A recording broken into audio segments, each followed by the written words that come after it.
What's going on YouTube? It's the Ugly Medic here. I know it's been a while since I posted about 6 months. I'm finally getting time to do something about it. Excuse the cartoons on the background TV. I have my son was watching it and I just can't find the remote. So we're gonna have to deal with the background noise. I'm looking at some of my comments here from my last video. What is 68 Whiskey AIT like? And I see here we have one from S.R. And he said, can you please give more details about your experience with learning to give IVs? Now, coming from knowing absolutely nothing medical, well, I mean, I took a couple AP classes back in high school and college. So that helped me a little bit with the anatomy side of things and how things kind of work a little bit. But if you don't use the information every day, you're gonna forget it, definitely. So it was actually rather easy to learn how to stick somebody. I was shaking like crazy when I first, tried to go in here. And when they were like, okay, we're gonna start sticking somebody, they ramp it up. So they go from, I believe it's just regular, like giving shots, like, the IM, the sub-Q, and there's this other one. See how I told you that if you don't use it every day, you're not going to remember it. But there's one in the shoulder, the one in the medial part, and then there is one on your forearm here for tuberculosis. That's the main test for tuberculosis. So they ramp it up. You first give shots, and I know it's a scary deal. I'm not too fond of needles. I was never scared of needles growing up, but it was just not something I didn't really look forward to, and I assume all of you don't as well. You get a lot of them in basic training, so heads up for that, I guess. I got I want to say anywhere between 5 and 6. And then I got what we call the peanut butter shot. Now, if you're not allergic to penicillin, you will get that peanut butter shot. From what I've been told, I mean, I got it, so there is that. I believe that is my one weakness that I'm really worried about. Did anyone fail because of not being able to do it? Yes. So there's this thing called the ISVs, which is the critical skill points for a medic to know. It's like giving a surgical crike, being able to put a pelvic binder on at the right time, being able to do, some axillary wraps, some jugular wraps, and some pelvic wraps as well, and also including the IVs, and you need to know how to do that. A lot of practice. They give you a ton of practice, so I will say this with a full heart. Practice whenever they give the opportunity to you.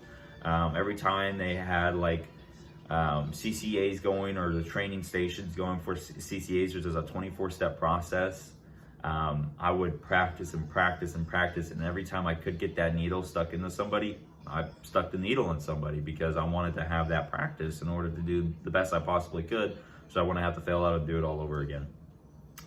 They didn't fail out. They just got, recycled. And if they failed more than, however many times it is, I don't know, they would get reclassed. I've had somebody recycled 3-4 times, but that was for a different reason. He said, thank you so much for in advance, and thanks for your video. I appreciate you. This means a lot. I really didn't think about actually doing YouTube. I've always thought about doing YouTube, but I honestly didn't think the Army would push me into a direction with such positive feedback.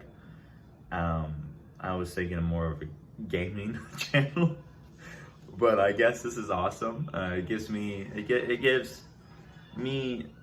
some time to, give you all, if you're new or older in the military, some of the experiences I went through, and some of what helped me. But like I said, giving IVs, practice makes perfect, like they say. Even if it's just a dummy, practice on that. I know it's super easy to hit a vein in a dummy, and you'll feel super confident. So take that same confidence that you get from hitting that vein in the dummy to hitting that vein in a real person. Be like, hey, this is the same as a dummy, go right in. But you want to try to imagine where that vein is going. And you don't want to just stick it straight up in the arm, straight up and down like the dummy is. You want to be able to feel around, feel its path a little bit, and point the needle in that direction, because that's ultimately what's going to make you a successful IV access or intravenous access. So I hope that were to answer all of your questions. I know you're leaving, it looks like, Fort Sill in October, so that's awesome. That's where I was. Charlie 1st to the 40th, that was my battery. I had Drill Sergeant Pinnell, Drill Sergeant Tomashiro, and Drill Sergeant Starks. They were awesome. They were awesome. But I was in 4th platoon, so if you see a big skull with a shield and some guns behind it, let me know after you get out or whenever you can, if you even remember to do it, because I really want to see if it's done or not. And if you can, take a picture of it, because I drew the outline of it with a permanent marker, but the thing is, I drew it all like within the last week of training. So, because I wanted to get accurate and correct to what I drew for my platoon shirt. So it took me a long time and whatnot, but I just want to see if it's done or not. I appreciate all your comments here. It says, when do you deploy? I can tell from that smell you haven't seen any Americans die yet. Guard that heart, because you'll need the armor. So I've seen one American die before, but not deployment wise. That was a different story. Sup bro, I'm going to basic, then Fort Sam for 68 whiskey starting June to December. I really appreciate the information here. Yeah, no problem, Houston Huak. That's awesome. I hope you the best. And as Stod R, like I've already explained about the IVs, I appreciate you as well for the comment. That's awesome. And I would worry. I was shaking, doing literally this, trying to get the needle into a real person's arm. But like I said, take that confidence from the dummy to the person. They'll get you trained. There's this one guy that literally could not stick a person for his life. We had a professional MMA fighter.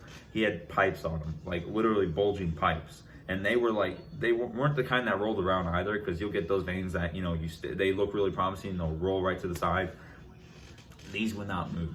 I'd stick them like 30 times just because I wanted to see if they moved or not. And no, they didn't move. He was a perfect subject to stick, actually. And he's still the guy that couldn't stick. He still missed them, just because I believe it was the overwhelming amount of anxiety he had at the time, and the stress he had.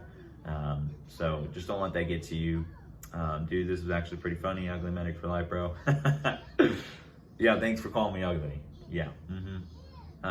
Did you become in the medical field? If not, just did study beforehand. So I already replied to this comment with Bill Dowderiff.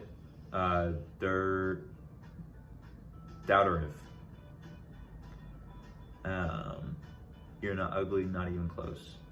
I appreciate that. And then my sister just put a smiley face there. Well, I hope I try to hit all the comments here. It's kind of like a Q&A, but the main one I wanted to hit was the S.R. I'm definitely going to reply to you here in a few after this video gets uploaded, and let you know to check it out.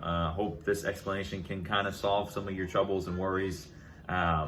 Just go with the flow. That's my best advice right now, is just go with the flow. In basic training, you don't have to think at all. They will think for you. Just do whatever they say, who cares? In AIT, you got to do some thinking, but study hard and then play hard. Don't play hard and study hard, because a lot of people played hard, then try to study last second, didn't work out. They got reclassed, actually. So I appreciate all of you for leaving these wonderful comments, and I hope I can definitely see some more. Thank you for watching. Y'all have a wonderful day. Thank you.